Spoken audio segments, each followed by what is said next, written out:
YouTube, how we doing? Pass the prop back here yet again. It is week 15. We're talking about Sunday's matchups. Join as always, my guy Stu. How you doing, man? Doing good. Can't complain. Got a good slate of games going this weekend. So, yeah, ready to talk about them. Ready to hopefully win a little bit of money here. Yeah.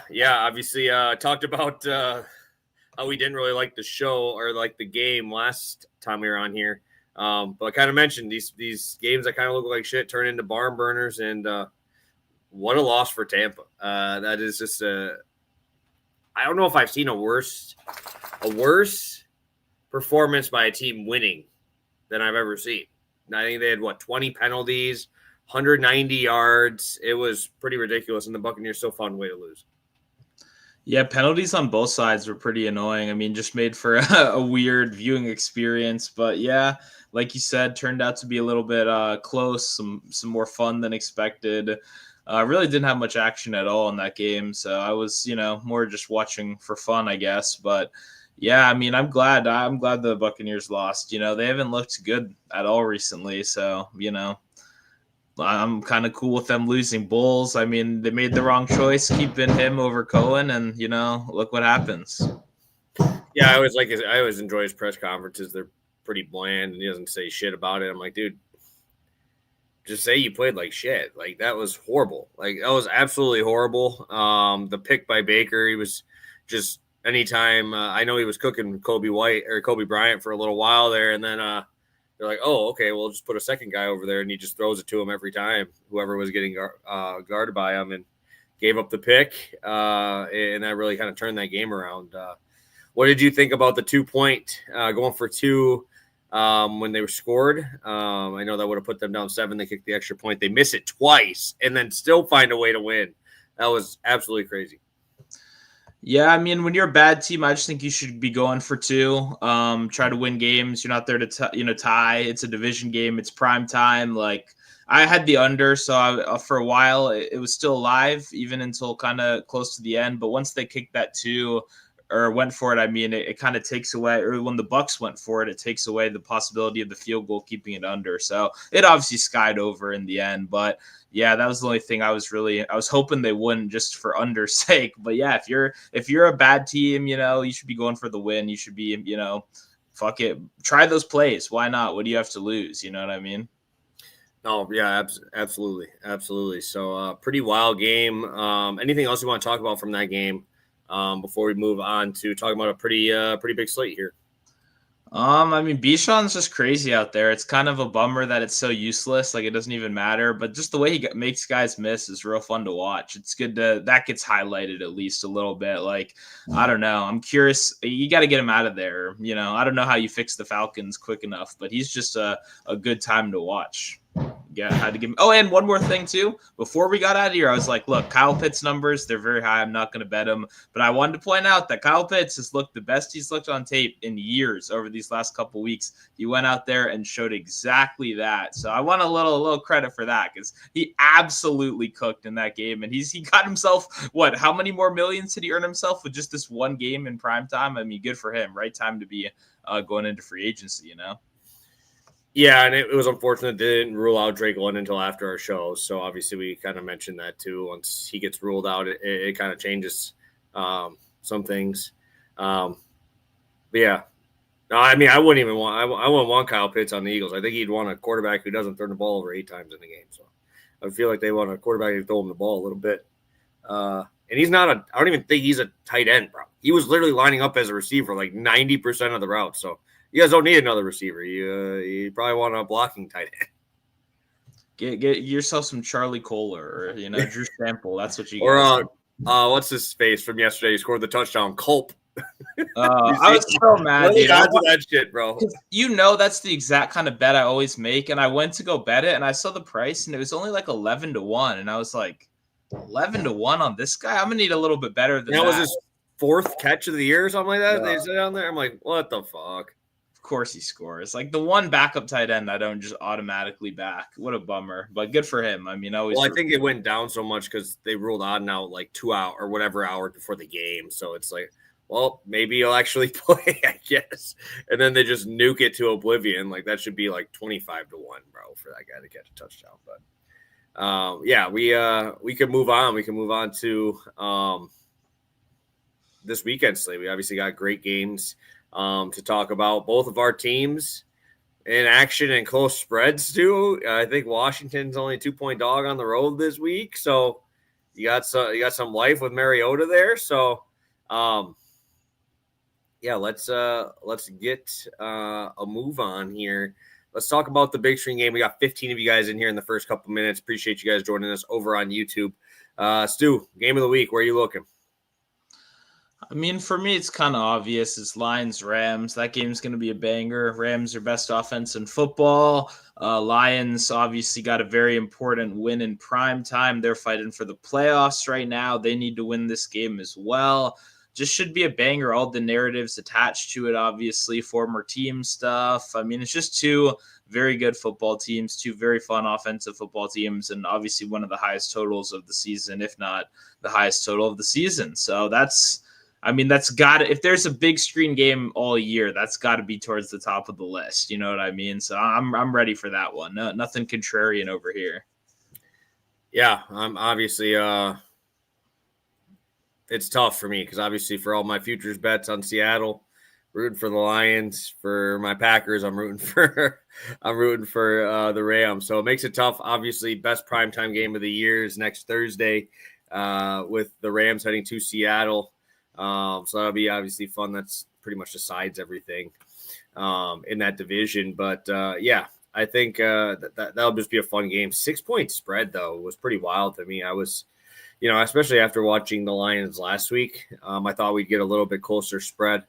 But 6 on the Rams, interesting spot for sure. Shit. I don't want to be too crazy and take my Packers here. We'll talk about my Packer game here in a little bit in Mile High there. But I'm excited to watch Joe Burrow. I'm excited to watch Joe Burrow and Jamar Chase in a Baltimore Ravens game. They've never been able to stop Chase. Now T. Higgins is ruled out. So it's like, shit, could this dude get 25 targets in this game? Like, possibly. Like, truly, I think he probably could. It's on the table. And then I see everybody's darling Isaiah Likely, Mark Andrews going down the Bengals narrative of how horrible they are against tight ends. So just interesting game across the board, 51.5 total in a 10-degree game. AFC North, fun little rivalry there. I know it doesn't mean anything for the Bengals, but yeah, I think that'll be a fun game. Just tune in and watch. 100%. Although I guess Joe Burrow is getting real sad in his press conference this week. I don't know if you saw that. He was kind of talking about lack of motivation or not feeling great about this year and all that. So that was interesting. But I mean, if there's anything, hopefully he can get a little fired up to maybe kick a division rival out of the playoffs or at least hurt their chances right here. And I mean, Lamar's look bad. That whole team's look bad. Like, that's a winnable game. You know what I mean? So hopefully they kind of show up with their A game because I think they could totally win that. Yeah, I have one of my best ball leagues. I have Chase Brown and Burrow in that league. Was very happy to make it through with a Burrow lineup. So these are the days that pay it off for you. That you make it there, even though you miss half the days or half the weeks. But yeah, no, it should be a fun game. I always like those cold weather games. Just reminds me of myself playing football, in the Wisconsin weather. Just find a way. It's like, oh yeah, we're not going to be wearing sleeves, bro. Like you can't be wearing sleeves out there. It's just a bad look. I will say, I saw a Burrow press conference. He was talking about Pokemon shit, bro. So I don't know which one you were watching, but I saw one on Pokemon that he was talking about. I saw one that he was talking about. I'm just going out there having fun. Like those ones I saw, but obviously I do a lot with sports cards and cards like that. So maybe that skewed it to my my algorithm to watch it.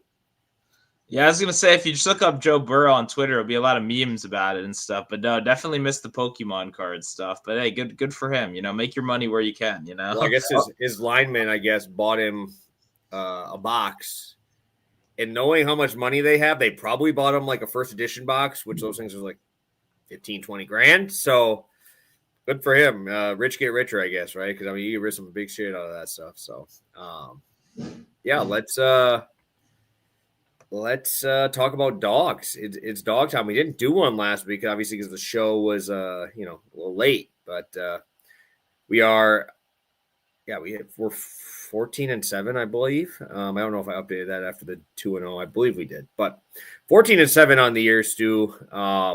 Talking some dogs this week. Where are you going? What is catching your eye on this slate? A lot of pretty big dogs that we could see some numbers from. I was gonna say, for me, it really felt like deciding between the most disgusting dogs possible here. Just looking at this whole slate, I'm gonna go with the real nasty one though. I'm not gonna go creative. We're gonna go the Titans at plus 12.5 is what it looks like. Maybe there's a 13 out there. I don't know.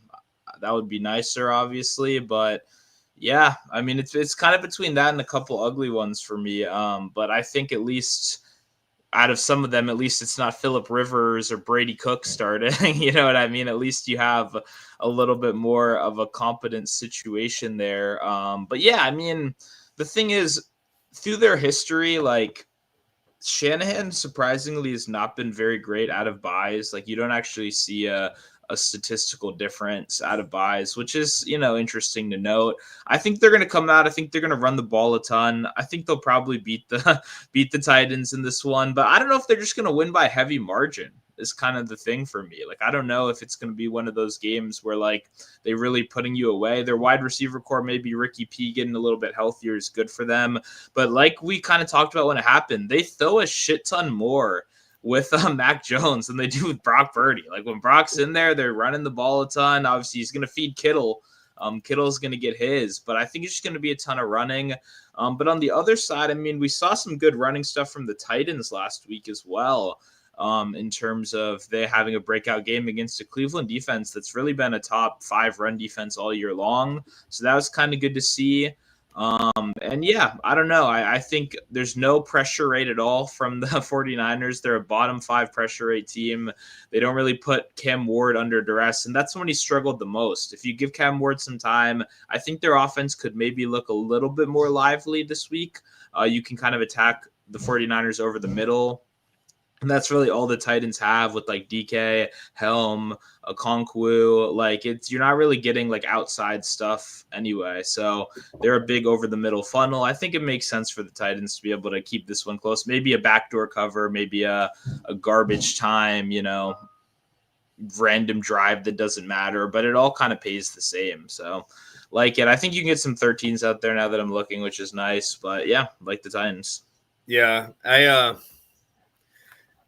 I was just really disappointed in watching that Chiefs game last week. I think that was obviously a really big game for them, especially, at home. It was a big, bad loss there. If I could, I kind of think I would have taken the 3.5 on the Dolphins. I think that would have been it, but they're Monday. So if I had to choose one, if I had to pick best of the week, I probably would lean with Dolphins 3.5. But since we're staying with Sunday specifically, I like the Chargers.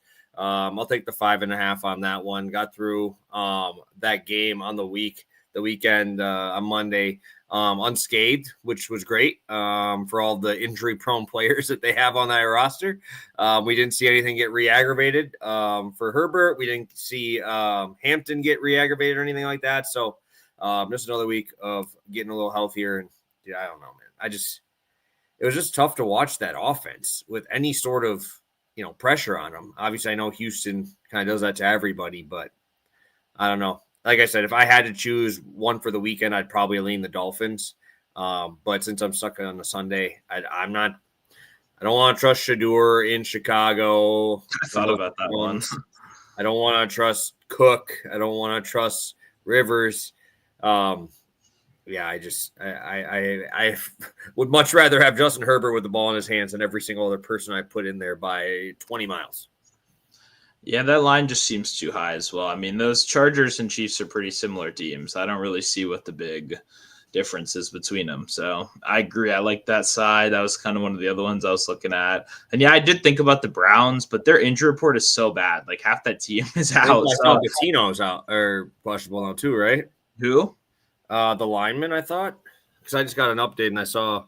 Yeah, a lot of guys, like an overwhelming amount of dudes, which is not something you want to see back in it. Ready? I'm going to read it out. I'm just going to go. Bettino, which I believe is their best offensive lineman, questionable. Malachi Corley, questionable. Graham, questionable. Tillman, questionable. And then they have Conklin out, and Njoku, Dylan Sampson. Like, holy fuck. How are they going to move the ball, dude? Like, that's probably why I just moved up, because I saw it was 6.5, 7. Now it's 7.5. I might have to go pick up the fucking Bears defense now. Holy shit. Yeah, there could be a couple picks in that one. That's how the Bears live. They get forced a lot of turnovers too. So, yeah, just too much uncertainty with the Browns. But it's obviously going to be cold as hell. It should be a ton of running on both sides. That's the only thing. Yeah, it's gonna be tough. I already have Denver. It sucks because I'm in the first round of my playoffs, and I have Denver's defense and Cleveland's defense in the league. Both a little tougher matchups, and I might just go pick up the Bears and fucking stream them first week and have 3 defenses, because those other 2 have been so good. But we can talk about my Packer game here quick before we move on, because I don't know if I can start the Denver defense against my Packers, even though it's in Denver. Obviously, I have a biased view, Stu, so I'm gonna let you take it. What do you think? Denver's a 2.5 point dog at home. What's your thought on that? Obviously, neither one of us took Denver as our dog of the week, so. Are you leaning with what the sports books are seeing here? Yeah, no, the line kind of surprised me, but I do agree. I like the Green Bay side just because Jordan Love has been really good against man coverage, and he's been really good when blitzed. And the Broncos do a decent amount of both of those things. The Broncos don't necessarily need to blitz to get pressure, but they're still going to play a ton of one-on-one man coverage. They obviously have Surtain. I don't know if he's going to shadow Christian Watson. Yeah, honestly, I would love him to. Fucking take him out. I don't give a shit. Like, I mean, I think it would be smart because I think he's clearly their best guy, and like I'd rather have Dobbs one-on-one versus Riley Moss than Watson one-on-one versus Riley Moss, and it's kind of simple as that because it's going to be one of those 2 guys because Jaden Reed's in the slot anyway, so he's not really messing with that at all. So I mean, I just take out Christian Watson, and I think that would actually hurt a decent amount. But I just don't know if they're going to do that or not. I think they might just play to each side, or may not. He might not follow him in like the slot, which they've been doing a little bit more with Watson. So I don't know. I think Love can win a couple times downfield, and then if Dobbins was in this game, I would like the Broncos a little bit more. But you got to run against the Packers, and I don't know if RJ Harvey, like they're going to use him, and like I don't know. He just doesn't strike me as him being able to grind out like 20 carries and wear down this team here. And I just like the passing upside more for Jordan Love, who's been very good recently and proven that he can win downfield. And Broncos are going to let you do that. They'll give you some one-on-one downfield opportunities, assuming the O-line can keep him, upright long enough, I think. And once again, if you try to blitz, well, Jordan Love's really good against the blitz as well. So I just think there's a couple too many positive offensive factors for me to go away from the Packers in this one. Yeah, and obviously you saw Bo Nix's lines last week. What was it, 30 completions for like 190 yards or something? I'm like, that's the thing is, I know I talk about them a lot, but dude, those linebackers are fast, man. They make that shit so hard on the underneath stuff. Like I said, Cooper's been my dude this year. I'm not sure how many dump offs, but we're gonna see. But if they give me a 6.5 line, that is getting absolutely smashed yet again, because everything kind of lives underneath there. I don't know. Keyshawn Nixon's been talking a lot, dude. He talks a lot, but he's been playing a lot better than I was expecting him to play. So I will say, and I know I'm getting ahead of myself. They don't have Jaden Reed lines out yet. Because I know they're putting the Q tag on it, but if they give me like I'm gonna take some long shots on him this week, bro. Like last year you saw it, dude. He was the one. He was the number one. Like he was going all over the place. They're running him out on the side. We're running him in the slot a lot of the time too. So like I expect Surtain to be on Dobbs and or Watson. So if I can get some, I'm probably gonna be playing some long shots on Jaden Reed this week and or playing him in DFS, one of the two, because it kind of feels like that game, I'm right there with you. Fully endorse, fully same exact opinion. Ready for those props to get posted as well. Yeah, they have Dobbs and Watson. That's all they have out. So, all right, let's get to some props. We got 22 of you guys in here from YouTube popping in here. We appreciate you. Hit that like button if you could. I see we're at like 4 or 5. Let's get that up to like 10. We'll get props going for you. And Stu, you got 2 props in the same game. I'll kick you over to start here on the first one. Yeah, sounds good. I'm going to go to Stephon Diggs over 50.5 receiving yards. I put out 4.5 receptions earlier in the week in my Substack. That one got juiced up now, so I didn't want to give out, minus 140 on here. So we're pivoting over to the yards. But I mean, I like them both pretty equally. I kind of spent a decent amount deciding between them. So I don't really necessarily agree that the odds should honestly be that far off. Like, I think 50 is almost just as good as the receptions here.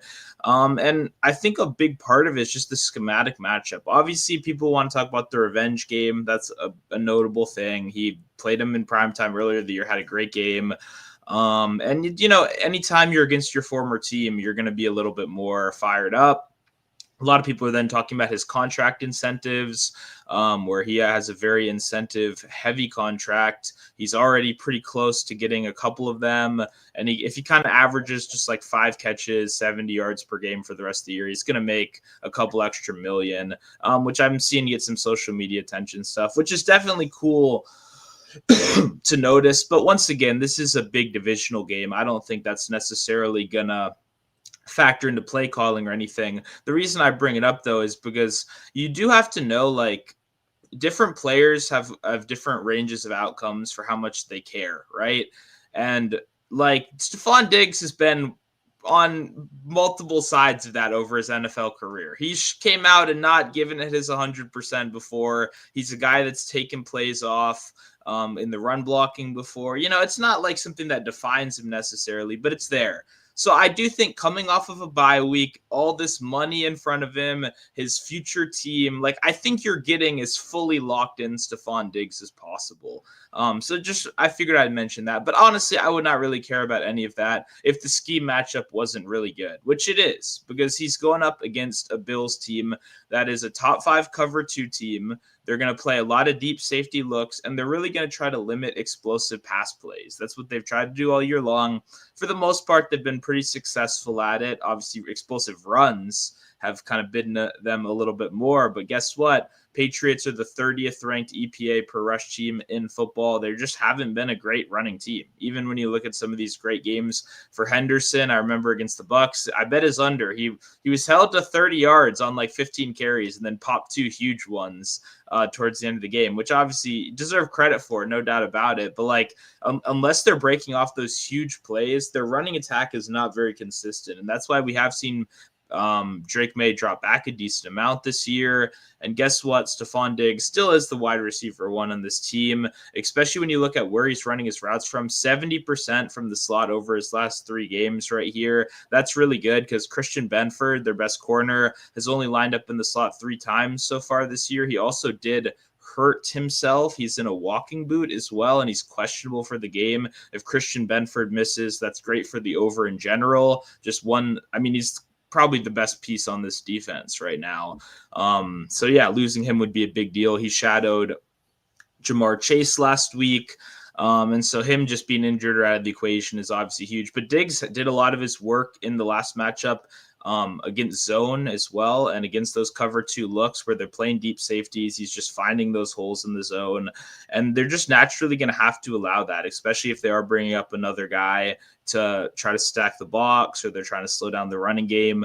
I just see a lot of different paths to victory right here.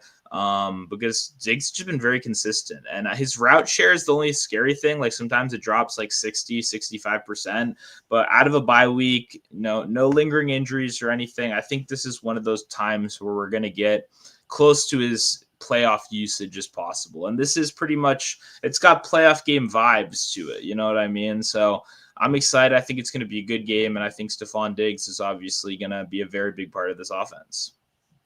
Yeah, I love it, man. I love it. I'm surprised it hasn't moved up, honestly, after people, Diggs is playing his whole team. And then you look at what he did last time. Kind of expect that, late surge of money to kind of come on him here later in the week here as well. Tyrone bringing up, it's supposed to snow in the past game. This is the thing. I think every game that had snow last week all went over their total. Yeah. Isn't that wild? Every single one. Yeah, no, I think that is part of the reason it's kept it down because, yeah, I mean, the snow's been reported all week. And I mean, honestly, it's kind of what, Tom Brady always said, like he liked playing in the snow more. Obviously, the wide receiver knows where the ball's going. The cornerback does not. you just have to be a little bit more skittish if you're a defender, because you don't want to allow those explosive plays. And you may be not going to be able to have that, extreme footwork, extreme quickness, changing directions that you normally do. So for a guy like Diggs, who's just going to get, 10, 12 yards down the field, find a soft spot in the zone, I just think, obviously with the snow, that's just going to be there all day for him. I'm a little bit more concerned with the snow for guys like Kayshon Boutte, right, who win one-on-one downfield contested catches. Well, you're in slippery conditions. It's cold as hell. It may be a little bit harder to bring down those 50-50 balls. But I think obviously not going to be hurting a guy like Diggs as much. Yes, sir. Yes, sir. All right, I got to get this out because I've been seeing this a lot. I've been seeing this on NFL Network. I've been seeing this on everything. How, on their like stardom list, Tyler Warren is number one. Is it crazy to me? Is it? I don't know. Maybe talk me out of this, too. But this is kind of what I'm thinking. I don't know if Seattle's that bad against the tight end. I just think they're just that good against the outside that you just force it to the middle. And you're losing, and they don't give a shit, and they're up 25 in the second half of most of these games. That's what I'm seeing, and I just keep hearing it, and I'm seeing it, like I said, on NFL Network, on all this stuff, and they're like, oh, you got to start them this week. They're bottom 5 against the tight end. Well, are they actually, or are they just like, that's where all the production has to go because Omenwari has been a fucking tank out there. Their corners are awesome. Like,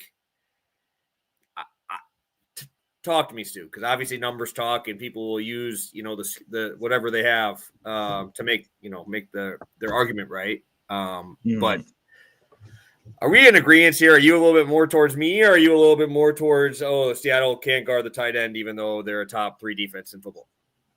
Yeah, no, I'm with you 100%. I mean, honestly, I've not really seen much positive about Warren, but obviously I'm not as tapped into some of these more popular, shows and stuff. But yeah, if you're even talking fantasy, I've got a guy like Juwan Jennings on my bench, or Johnson, sorry, on my bench. I'd probably start him over Tyler Warren this week. I mean, like, I don't know, like this is a brutal defense, and they can game plan for you. And Phillip Rivers didn't even throw the ball more than 20 yards down the field when he was still chucking the ball 3 years. Yeah. It's like last 3 years he couldn't move and couldn't throw. I mean, I just don't know what you could expect. I think receptions would be the way I'd go, if anything, because once again, he could get some screen stuff. I could see him getting a rushing attempt as well, like maybe some creative Warren usage, but I don't think it's going to result to much. And then, like you said, you got guys like Omenwari out there who's a beast. He's going to see some Warren in coverage. You get a big, huge guy like that who can also play the nickel for situations like this as well. So, yeah, I don't really I'm not rushing to back that at all. I'm not really very interested in Warren. I think if Rivers is officially announced in, I think running backs become very interesting there once again. But yeah, Alec Pierce, I'm curious. I haven't actually even seen what his numbers are, because I don't think it's going to be a good week for Mr. Alec Pierce. The scary thing is I would actually take Rivers under 150. I thought about it. But just garbage time is there. Like, garbage time is live, and hey, maybe that's when he wakes up. You're playing that prevent defense. They still leave him out there to shake those cobwebs off, and he just drives down the field like 70 yards or something. And, I don't know. It's just a little too scary with some of the possibilities here. But yeah, I'm not super interested in any of these weapons, really. And it would have to only be receptions, not yards, because you just got to hope they're like check downs close to the line of scrimmage. Like Josh Downs, maybe get him like 2.5 catches, something like that could maybe be interesting. But yeah. Yeah, no, yeah. And I don't know how super popular he was. I just was seeing, like, I was just at the gym before this, right? Mm-hmm. And they're doing all of these like stardom sit-em shit, and their number one start was fucking Tyler Warren. And they go on it, and they're talking. Obviously, Phillip Rivers is making headlines, obviously, because probably hasn't thrown a fucking ball in 3 years. He's been coaching high school football, bro. And they're like, oh, the Seattle gives up the second most yards to tight ends, or second most reception. I don't remember what it was. I wasn't paying very close attention after they told me I should start Tyler Warren with a 45-year-old quarterback against the number 1 or number 2 defense in the NFL. Kind of lost me after that and all their data stuff. So, yeah, so it was interesting to see wanting to attack that. Like, that's just, it just doesn't it doesn't scream interesting to me. No, I mean, I've got freaking Hunter Henry and I've got Juwan Johnson this week, and that's my decision. And it's like, if I had Warren too, I don't know if I'd pick him over those two guys. So, like, Juwan Johnson for sure I would play over him. Juwan Johnson has been really good with Shuck when he's actually throwing the ball now. It's one of those things, just like, what's Warren's touchdown upside? I mean, they're a rushing touchdown is the lowest. Yeah, you got to get like a rushing touchdown or something on the slate. So I don't know. I mean, I just think Warren could get some like checkdowns for sure. But do you really trust this team to actually like move the ball? For me, it's, and obviously not. So good luck to him, though. I hope Phillip does something. That would make it kind of sick, And like, once again, I just like Josh Downs would be the one I'd take if any of them, just because he'll get those quick slot routes. 16.5 completions. Holy fuck. Wow. I mean, I don't know if he makes it through the full game, guys. Like, if he gets hit once, that fucking hip is gonna pop.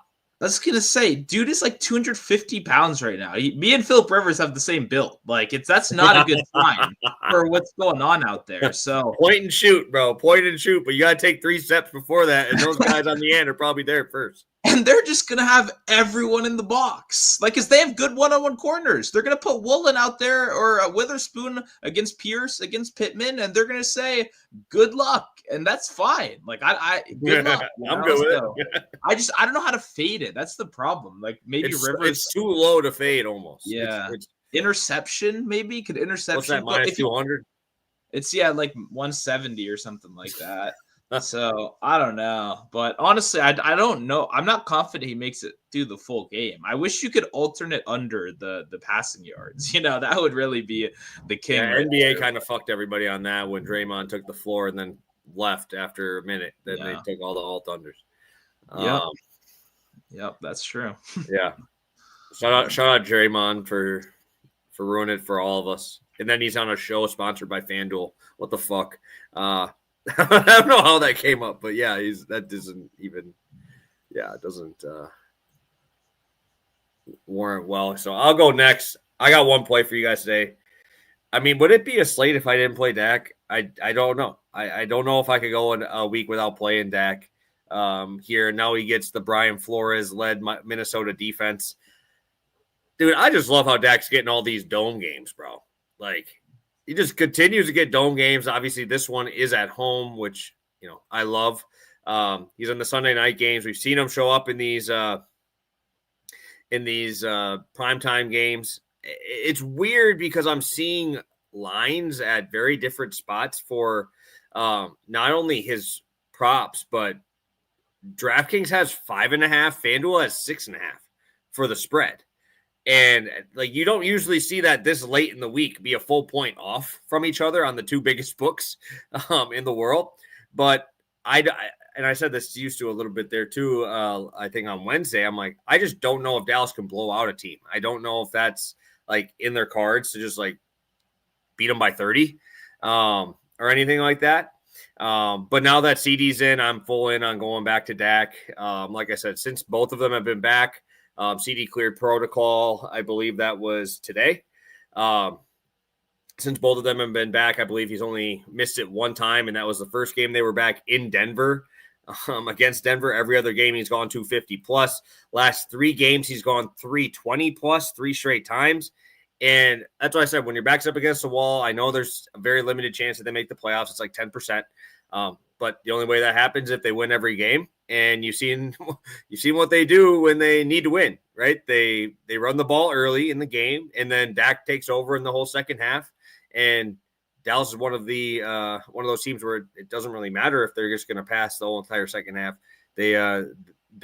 I remember watching Javonte Williams do like 1 or 2 draw plays just so they could run more play action down the field, which chuck it down the field, man.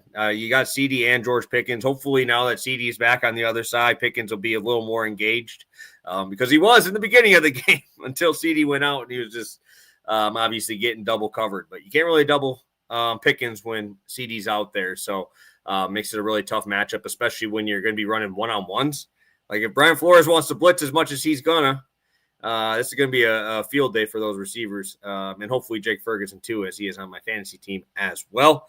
I think I think I'm seeing Puka at 97, 98 yards this week. And again, fully warranted. If you want to look through his game logs this year, I believe he missed this twice throughout the year. And one of them was that game where I think he had like 20 yards. He had a 20-yard game against Baltimore. I don't remember if he left early in that game, but they won like 17-3 in that one. I think Huntley was playing in that game. Where they really didn't have to do anything, and their defense pretty much won it for them. And then obviously there was the game against San Francisco where he had 5 for 64, and Devontae went for 150. So we've gotten to see these last couple of weeks both guys start getting the big touchdown stuff and start blowing it up. 167 for him last week. Devontae kind of stunk it up, so I'm expecting it to be spread around. We have a 55.5 point total here. And, Lions are still a pass funnel as much as we don't, as much as we see them as the team that just wants to get into these shootouts, right? I just still haven't even been able to see them run the ball well against the Lions that much either. So shout out there. I'm going to probably be taking Jack Campbell again for tackles for those underneath ones because, he's that dude. But again, no tackle props. You guys are lucky. No tackle props out yet, or else I'd have probably 2 or 3 of those because there are a couple spots I do like this week. But plus money on my 2 guys here to get the job done. Sign me up. I'm in for Dak and Puka here. Yeah, I mean, I'm a big fan of Puka, obviously. I like Stafford in general. And yeah, I mean, Dak, obviously, he's Dak at this point. He's going to keep doing his thing. They're going to keep passing the ball. And Minnesota doesn't have a very scary defense. Obviously, I do like having a CD back. That's pretty huge, I think, for that number. I'm surprised it didn't go up more in general. I'm surprised the spread didn't change more. Because once again, with how much too high they do play, CD is just going to be over the middle and crushing against that. And obviously now George Pickens runs 80 billion slants as well. He should be able to do that. So yeah, I see. I like Ferguson too in that matchup. Honestly, I hope he does play because I think he could put together a nice little game underneath. So yeah, no complaints on the Dak side. The only thing with Puka, I guess, is I feel like buying down to 70 or something is, I don't think I've ever done that before. Just because I think if a guy gets 70 most of the time, it's pretty likely he's going to get over his total number. But yeah, I mean, obviously, I think Puka's going to have a good game. So nothing bad to say about that. Yeah, see, the tough part for me is I think there's been 6 times this year that he hit 70 and didn't go over 100. He's been in like 6 times in when I'm at a guy who's at 99.5 on FanDuel right now. It's fuck, I can't long shot him. So I'm gonna have him involved in a lot of my underneath stuff in combos there. But it's kind of wild, dude. 72, 97, 75, 95, 85, 91. That all those just stuck in that 70 to 90 range.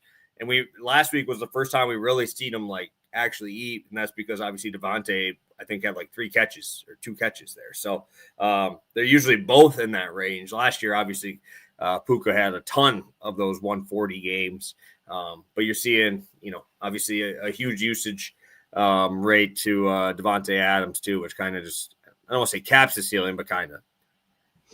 Yeah, no, I'm with that. I think they're going to, with a 55 total too. There's going to be a lot of passing yards in that one. That's for sure. Yes, sir. Yes, sir. Let's take a peek in the chat. I'm always in for Dak ladders. I just don't know how long that's going to last, bro, because I've hit the Dak ladders the last 2 of the last 3 weeks up to 350s, and I've been feeling great about them against the Eagles and the Lions there, but I'm always down for it. I just, how many times in a row is this dude going to throw 320 yards? I'm hoping, I'll take 300 again. But yeah, I don't, that would not be my long shot. Like I said, if I was going to take a long shot this week, it's going to be Jaden Reed as my choice for my long shot, but they don't have. Yes, I have been playing every one of them. And obviously Terrence, hey, we're happy. Hey, hopefully they're getting something nice, right? Hopefully Santa's bringing something nice to the kids over at the Morley household. And hopefully you do. I know he's hopefully putting in, I know he's a Jets fan. So, at least you're not a Giants fan. They're in the division. At least put a Dak wrapping paper on that. Because if I can find it, I put it on the presents. Even though I don't think my wife would even know who Dak is, to be honest. Well, she would if he won that damn MVP, then she does. Yeah, she would know if he wins MVP. You are not wrong. But we have the battle of, I think whoever wins, that game that you have both your bets in is probably going to be favored, right? I mean, Josh Allen after last week, even though he's had a couple of shit shows, is still right up there yet again in the NFL MVP award. I know you have both of your bets in that game, Stu. So I will actually kick it over to you to finish this with our third bet here. Sounds good. We're going Dalton Kincaid over 43.5 receiving yards, minus 110. I'll start with the negative first because I think that's the most important part of this play, which is really he doesn't play that much. Like, that's what makes this hard to bet. Is like last week coming back from injury, obviously 2 injuries, I believe, knee and ankle. I don't know, like 2 leg injuries. It's never great to see. He only played like 40% of routes, like 42% of routes. And he still had, I think, 41, 42 yards. He was in this range in a good matchup. Obviously, Dawson Knox had a great first half as well. He put up 40 himself.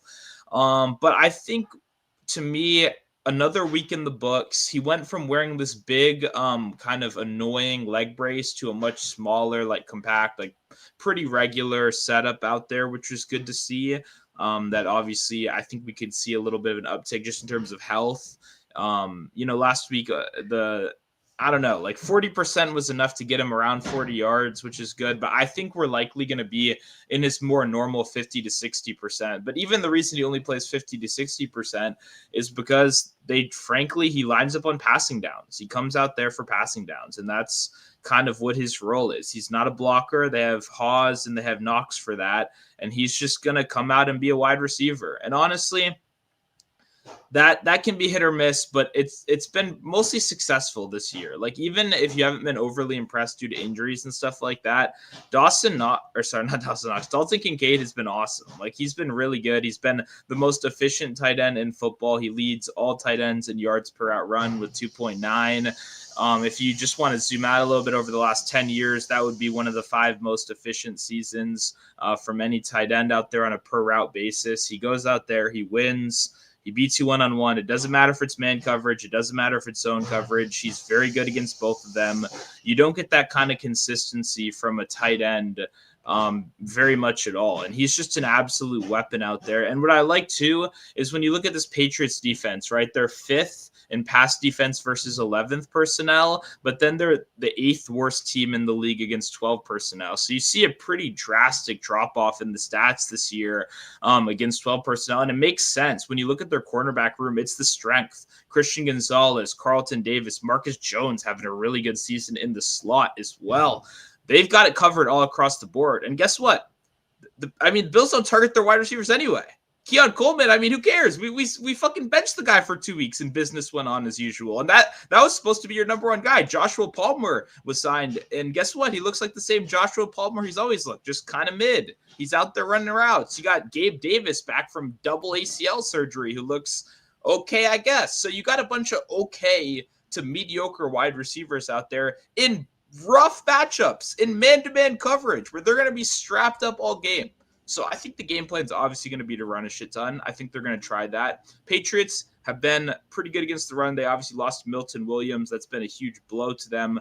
They've kind of struggled to stop the run since then. So I think that's just going to be more stacking the box, trying to slow down James Cook. And I just think there's going to be tons of Dalton Kincaid one-on-one over the middle. He generates explosive plays. He averages more yards per target than any tight end in football. He gets down the field. He makes things happen. I almost bet his longest reception, which is tough for a tight end. It's 19.5 though. And it's for good reason. The guy has a 20+ yard catch in every game except 2 this year. He's just getting down the field. He's not your traditional tight end. He's running wide receiver routes, but it's what you want. You avoid the bad corner matchups. You get safeties. You get linebackers. Spillane is questionable as well. If he's out, you're going to a backup linebacker, which is even better. Like, I think you're going to see more Kincaid. I think you're going to see more 12 personnel. And I think you're going to see them avoid those outside corners. And that's what Kincaid is good at. And yeah, I don't know. I just see a lot of positives. There's one very clear negative, and it's just he needs to be actually on the field to catch the ball. But assuming they're in enough passing downs, we have a high total. We have 2 good offenses. I think you're going to need to pass in this one. And when you do, Kincaid is going to be out there. When he did play last week, right? Even with such a small amount of total usage out there. He still had a 27 percent target first read target share and an 18% total target share. So still 18% target share, only running on 40% of the routes. And when he was out there, targeted first read 29% of the time. So the usage is a little bit hit or miss, but when he's out there, he's freaking awesome. And I think he's going to have a good game when it kind of matters the most. He dropped 100 against him earlier in the year, and I think we're going to see a somewhat similar outcome. Yes, sir. Yes, sir. No, we love it, man. We love it. And again, these snow games, don't let it fool you, man. I think the books are finally they probably made a field day last week on how everybody betting the unders because it was cold and snow. You gotta remember, a lot of these dudes probably grew up playing in that. A lot of people grew up playing in the snow, and you got to figure out how to make things work. So I do want to make sure I put that out there because like I said, I think every game that had snow involved last week went over the total. So don't want to give the books any more money than they already make from everybody. So let's get to some questions here, Stu. We got a couple questions here. I'll kick this to you, and then I'll say my piece here. Jordan Love under 7.5 longest rush. I know he has had quite a few games over that. The only thing I'm worried about is him kind of running for his life with that Denver pass rush. And he's done a very good job of getting those first downs on third down. I would say probably about 75% of his rush opportunities this year has probably been on third down, where he just makes something happen there. So any thoughts from you as Tyrone brings that up about the prop this week? Yeah, I will say having the longest rush not really be different from the line isn't that weird in this circumstance because he's not going to be a designed runner. He's a scramble only kind of guy. So when you are asking for yardage, you are kind of asking for those big chunks. Plus, they are favorites. There's some kneeling potential right there as well. So normally a quarterback like this, you see 7.5 and then you see 6.5. But I don't think it's that crazy to see the lines be the same here when he's not going to be getting those, tush pushes or short yardage attempts or, stuff like that, really. If he's going to gain, it's normally going to be on a scramble. The problem Broncos has been amazing at limiting quarterback scrambles, which is so interesting, and it's very hard to do with such a good pass rush.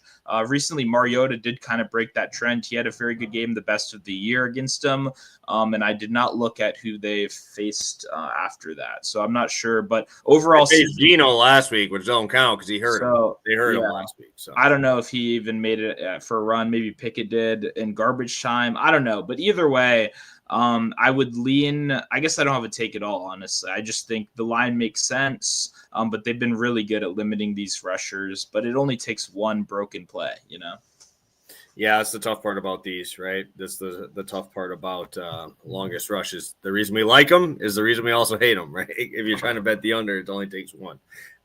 So, yeah, that is a little bit frustrating there. This is Stu's boy. I'll let him talk about him. Michael Tinsley, is that somewhere you're going again this week with T. Higgins being out and obviously a 51.5 total? Yeah, I mean, I liked it when it was 12 yards, you know what I mean? And I don't know about 25.5, 27. I will say anytime touchdown is where I'd be looking a little bit more at plus 400. I like that. I'll probably put a couple bucks on that. And honestly, there's an off market under 2.5. I got juiced a little more. I was going to say MGM had minus 110, but now it's minus 140. But most of the market's at minus 180. But I don't think he'll have super high volume. I think he's a longest reception kind of guy. But yeah, I mean, with the season kind of over, he's once again like a locker room favorite kind of guy. So I think that could benefit him. But I just think they're probably just going to try to beat the Ravens. And Ravens, like Wiggins has got beat a couple times and stuff. But like, I think Wiggins can probably clamp up Tinsley one-on-one. I mean, I don't know. So 28.5 feels pretty fair to me. It would probably be nothing there. But I do like a touchdown. He's a big dude. Should get some one-on-one stuff in the red zone. Yes, sir. Yes, sir. Obviously, cashing the big 450 here a couple weeks ago was great. But let's get through a quick recap. I don't see any other questions, and if we want to get to some long shots, we can do that. I'll go first. I only got one. I'll be rolling Dak, 250 passing yards with Puka, 70 receiving, over on DraftKings at plus 108. Sounds good. I got Dalton Kincaid over 43.5 receiving yards. It's pretty much everywhere right now, minus 110. And then we got Stephon Diggs over 50.5 receiving yards, -114 on FanDuel. Like I said, I played receptions, but I also added some yards here. I think they're both very, very nice. Awesome. Stu, do you have any long shots that is catching your eye today?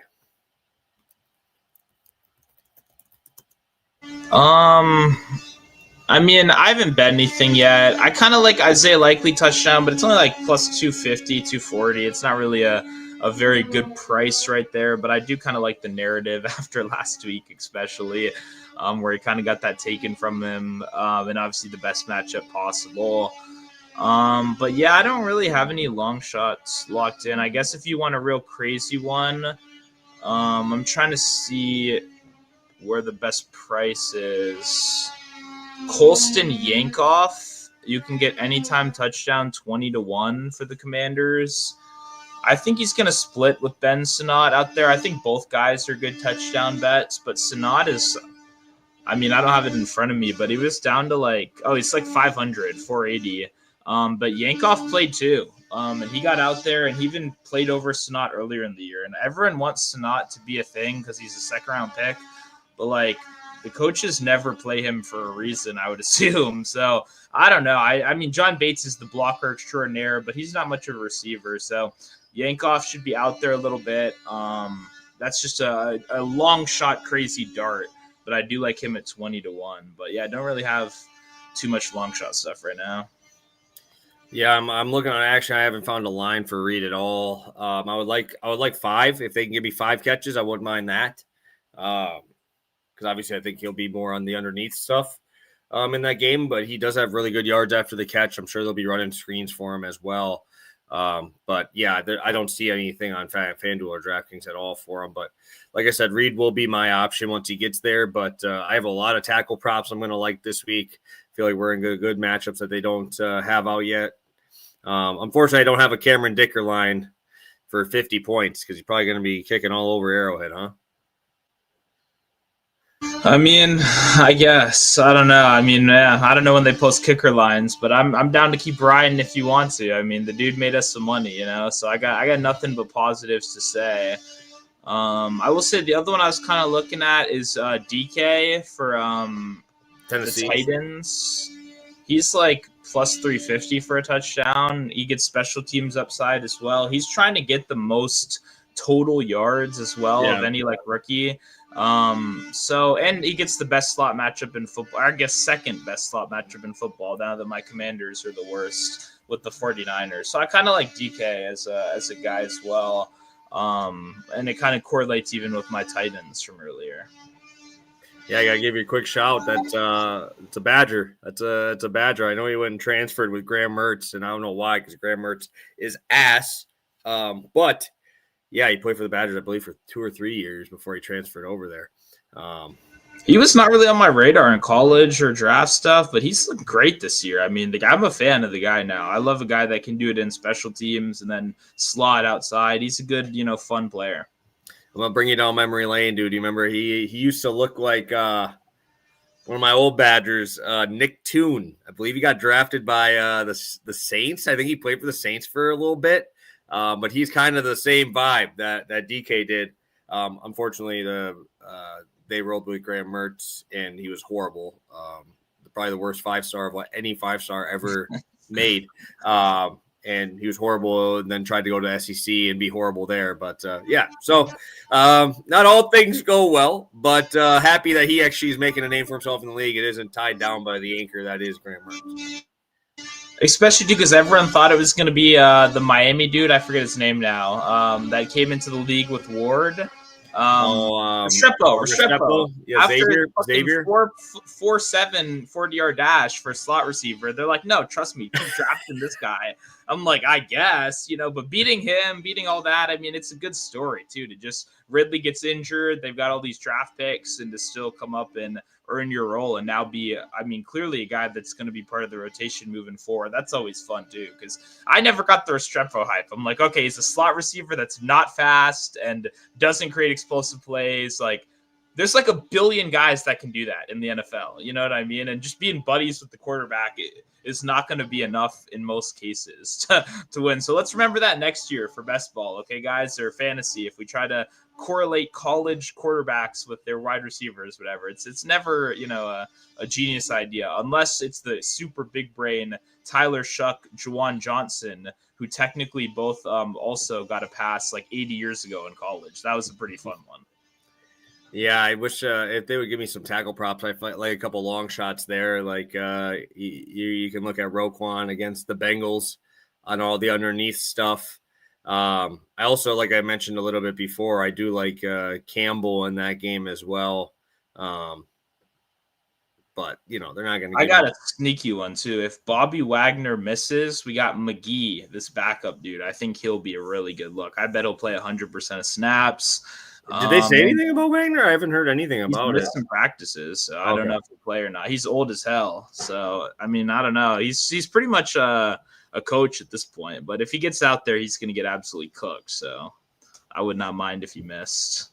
He didn't practice yesterday. I haven't seen the update today, but because Luvu is not going to take that. Luvu doesn't even really play traditional linebacker, so it would all just go to McGee, who I'd assume is going to kind of take over green dot responsibilities, all that stuff. Perfect. All right, Stu, anything else from you before we get out of here today?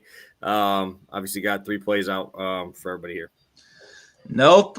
Good show today. Excited, and let's just all collectively get together. Thoughts, prayers, whatever it can. Let's get Phillip Rivers a win, okay? That would be so legendary. I guess it would hurt you this week, so, Yeah, let's not do that. Let's do that next week. But I still would rather it be this week than never. I'm sorry. So go Phillip Rivers. Let's at least survive the game. That would be a minimum win. Big Phillip Rivers fan. He's done a lot of good over the years, and I'm rooting for him. I hope he can get something out of this last little stand, because that would just be one of the sickest stories I can ever remember, especially against an elite defense. I don't know how they possibly win. Sauce is out, everyone is out, but man, the script writers would be working on overtime if they can figure out a way to get my boy Phillip Rivers a win. Let's do it. I mean, Stu, if you're gonna talk like that, you might as well just bet their. I don't know if you looked. I thought this was hilarious. Their team total right now is 12.5. Yeah. Juice to the over. Yeah, these props are fucking nuts, dude. It's gonna be rough. I'm just excited though. Like I don't know how Rivers gets to a win. Like I can't even calculate in my mind, but like I just hope it happens. Like it would just, I don't know. Special teams, you're gonna need 3 picks. Sam's gonna need to see a bunch of ghosts. I don't even know. Kenneth Walker into a wall 14 times. Charbonnet comes in, fumbles 3 times. I don't know. We need to figure out something, because, man, that would be like, there wouldn't be, I don't know what would beat that in terms of sports stories over these last couple of years. Like off the couch, 250, cracking jokes, doing a stand-up set for the reporters in there. I mean, pure vibes. That's all we need. And I think this is absolutely hilarious. Is Phillip Rivers' prop this week is his passing yards prop is only, I believe it's 39 yards higher than the average yards per game for Jackson Smith and Jigba right now. As an average, that's his average. And he's obviously had plenty of games over his actual prop here that is 150. So I think that's absolutely hilarious to look at, that this one dude averaging 109.8 yards per game is less than 50 yards away from this dude's prop, which all right is wild. New market idea. We need DraftKings to post Puka and JSN both head-to-head receiving yards against Phillip Rivers passing yards. Minus 700, bro. I mean, yeah, but it would be sick as hell to bet. I'm pumped. I'll take it. Give me the odds. And one final thing I will say before we get out of here, you'll like the stat. Last dude to win, or last team to win with a passing yards prop in the 150s. Malik Willis. Background, Malik Willis, baby, and the Packers. If they did it, Uncle Yeah, but that was Phil against the can fucking do it as Titans. well. I'm pretty sure that was against the Titans. It doesn't last matter. year. It doesn't matter. It doesn't I'm matter. pretty sure We'll Malik leave that Willis had out. almost 100 yards rushing, and Jacobs had 100 yards rushing. Philip might have 100 yards rushing. Let's not discount him too, you know. And I will That say, dude goes 20 yards down the field. He blows a hammy, bro. he's not Absolutely he's not pulled making it after 5 20 yards. And that dude's going to collapse and probably have a heart attack, bro. He goes 20 yards watching fucking Wari just come out trying to fucking level him, dude. Like, I would have a heart attack too if I got off my couch after watching how fast a high school football game is moving, and then you watch these dudes on a number 2 ranked defense in the league just looking like fucking missiles coming at your head. I'm gonna be in my living room running there with him. I'm gonna be tracing those steps. You got it, Phil. Like the fucking Wii, bro. You're gonna look like you're rolling on the Wii. That's what it's gonna look like there, bro. Who's our backup? I might take some props on Philip Rivers' backup. Who is it? Well, it's Brett Rippon, but it could be Leonard as well. Like, we don't know. Yeah, I know. Yeah, he's faking it. He's faking it. Well, Yeah, I wouldn't want to play the Seahawks either. Practice. Like, I think he could play. I think they're choosing to start Philip over him. So but that's why I don't want to bet. Wolves, bro. Someone posted Taylor receiving, and I don't want to bet it yet because if they fucking announce Leonard as starter and, you know, Uno reverse us, then it's cooked. He's not checking down. You know what I mean? So that was my only thing is I want to wait till Philip is officially announced the starter. But yeah, we'll see. Obviously a lot of jokes, but hey, Malik Willis could win. You know, so can Dude, Phil. Malik Willis has actually looked really fucking good every time he's come in. And obviously that's a lot of coaching. I get it, but like, dude, even when Jordan Love against the Panthers went out for a little while, dude, he came in and had like 70-yard drives, and yeah, they only got field goals out of it, but he's looked really good, dude. Like, yeah, I'm happy we got him. No, he's actually, if you look at, because the NFL free agent class is so bad next year, Malik Willis is like the 5th ranked quarterback of them all. Like, he could actually, I don't think he'll get a starting job, but he'll probably get like top end backup money because it's so bad right now. And honestly, Washington could be the team that gets him as well, because Mariota is going to go start somewhere next year probably, which is funny to say. But once again, I know it sounds crazy. Look at the quarterback class and then get back to me. It's brutal. It's absolutely brutal. And Aaron Rodgers ain't getting younger, and you know Daniel Jones is not going to play most of the first half of the year at least. So someone's got to start these fucking teams. So congrats to Kyler Murray. He'll actually get to pick where he wants to go. Hey, maybe it worked out for him, dude. All I'm saying is, next year, every Cardinals pass catcher is in the top 5 rounds of fantasy with Jacoby Brissett throwing for 310 a game right now, bro. 310 a game. Hey, appreciate the Cardinals for keeping Brissett on the bench, at least for the first 8 weeks. Shout out to Dak or else I would not have my Dak bet feeling as good as it does, because Brissett's I think it's like 309 a game right now, which is just absurd. In another week without Marvin Harrison.